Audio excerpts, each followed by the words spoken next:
So here we're going to talk about speed of sound, but we'll review waves a little bit before we do. Hertz are units of, well, remember Hertz, the unit's named after Heinrich Hertz, one of the scientists that helped discover radio waves. Those are the units for frequency. And a hertz really means one cycle per second, or just a per second.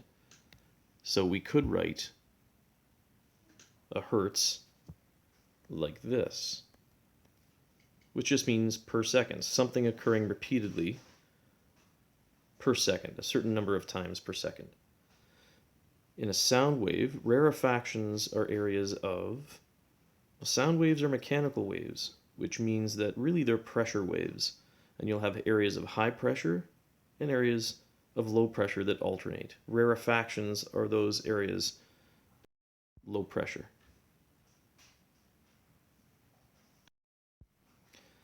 So speed of sound and frequency.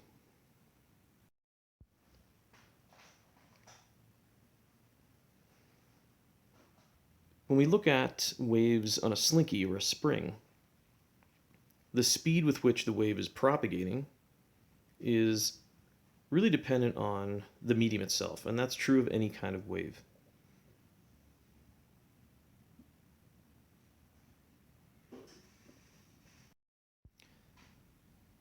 So when we were using the slinkies and looking at waves on the slinky, if we stretched the slinky a little bit more, it meant that the slinky had more tension, and that increased the speed of the waves. In order to change the speed of the waves, I had to change the medium. I had to stretch the slinky more or relax it a bit so it's not quite as stretched. Now, sound waves, again, are pressure waves. So if we look at a vibration from, say, a tuning fork, the tuning fork tine is pushing against the air, bumping into the air particles, those molecules in the air, which then bump into the air molecules that are next to them. And it's sort of a chain reaction as the energy moves through the air. Sound travels faster through warmer air as a result, because in warmer air the particles or molecules are moving faster than they do in the cold air. We can calculate the speed of sound in air using this equation. So this equation reminds us that the speed of sound in air depends on temperature, the temperature of the air. The faster those molecules are moving, the faster the sound will travel through the air. Or in other words, the higher the speed of sound in the air. Here's an example. You see a flash of lightning from a storm 1.4 kilometers away and hear the crack of lightning 4 seconds later. What is the temperature of the air? First, we'll find the speed of sound in the air. We know the distance is 1,400 meters, and we know the time is 4.0 seconds. So we divide the distance by the time, knowing that the speed of sound in air will be constant, and we get 350 meters per second for the speed of sound in air. Now here we've assumed that we see the lightning instantaneously as soon as it occurs. That's not true. We see the lightning a fraction of a second after it happens, but the speed of light is so great compared to the speed of sound that we can ignore the time that it takes for the light to travel a mere 1.4 kilometers through the air.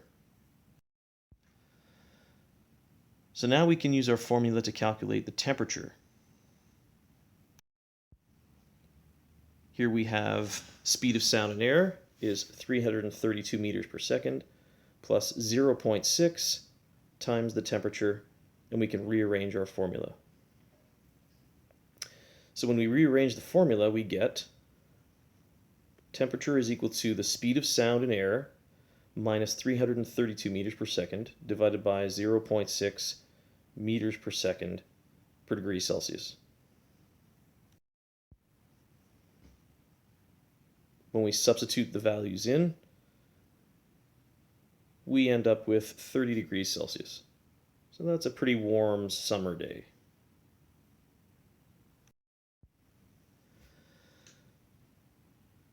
Sounds in liquids and solids. Sound also travels faster in denser materials like liquids and solids than it does through gases like air. That idea is based on the notion of particles as well. In air, the particles are really spread out. Those molecules are far apart from each other, so it takes a long time for that sound energy to travel from one particle to the next particle. In liquids, those particles are closer together, and in solids, they're closer together still, and the forces between the particles are much stronger. So that energy moves between particles much faster. For example, the speed of sound in water is about 1,500 meters per second. So roughly 5 times faster than the speed of sound in air. Or 5 times greater, I should say. A swimmer 1,500 meters away from a loud sound would hear it 1 second later through the water, or more than 4 seconds later if they were listening through the air. Here's an example in biology. In the animal world, a dolphin sends out a pulse with a frequency of 100,000 hertz and hears an echo back from an object 2.4 seconds later. How far away is the object? Well, we'll write down our given values. Our distance is unknown. Our speed is 1,500 meters per second for the sound waves through water. The time that it takes is 1.2 seconds. Notice that the frequency is irrelevant here. That's just superfluous information. It should be noted, though, that this is a frequency that is far too high for humans to hear. So using our speed equation, speed of sound equals the distance divided by the time. So when we rearrange that equation and substitute our values, we get 1,800 meters or 1.8 kilometers. So the object is 1.8 kilometers away. So we know the speed of sound depends on the medium through which it propagates. The frequency of a sound wave is always equal to the frequency of the source and does not change or affect the speed of the wave as it propagates. So if I want to change the frequency of the note that I'm singing, I have to change the frequency of my vocal cords. And I can do that. Oh, oh. I've changed the frequency of the source, and so I've changed the frequency of the sound wave. I haven't changed the speed of the sound wave, however, because I haven't changed the medium. The sound wave was still traveling through the air. So changing the speed will change the wavelength of the sound, not the frequency. That's evident from our universal wave equation, which you might recall looks like this. The frequency, as long as the source doesn't change, the frequency is constant. So if I increase the speed of sound, say the sound passes from air into water, the speed of the sound wave increases, therefore the wavelength would have to increase as well.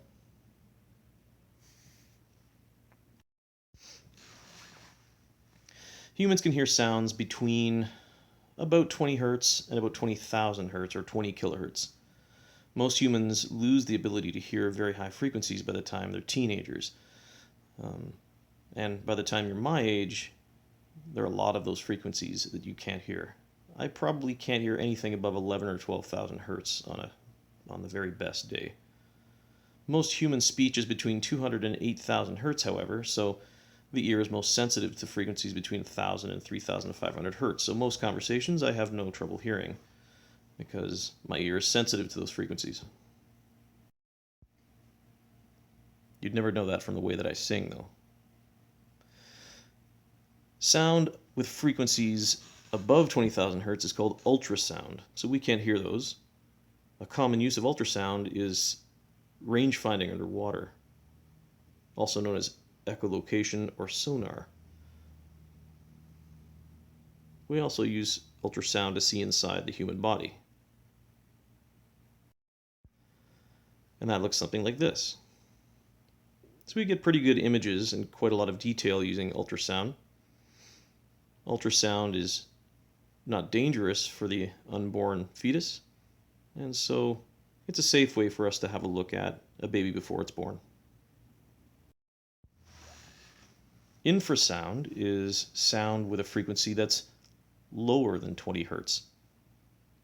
Some animals will produce sound with these kinds of frequencies. Some animals will use these sounds for communication. Again, we can't hear them, but animals such as elephants can hear them even over long distances.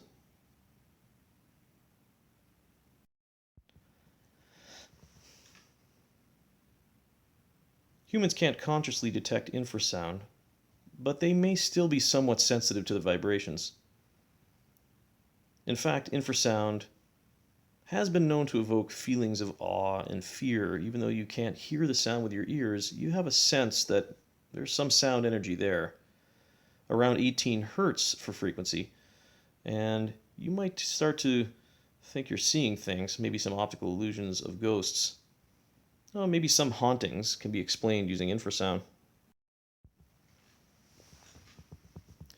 As long as the frequency of a sound is within the human audible range, frequency is referred to as pitch, if we're describing how we hear the sound or how it sounds to us. A high frequency sound has a high pitch, and a low frequency sound has a low pitch. So those are terms you've probably heard before. A sound wave that has a single frequency will be heard as a distinct tone or a note. These are the ones that we like to hear in music. Irregular sound waves will be heard as noise. So this one you can see is quite irregular. It's tough for us to predict this pattern. So if you heard a song like this, you probably wouldn't enjoy it very much.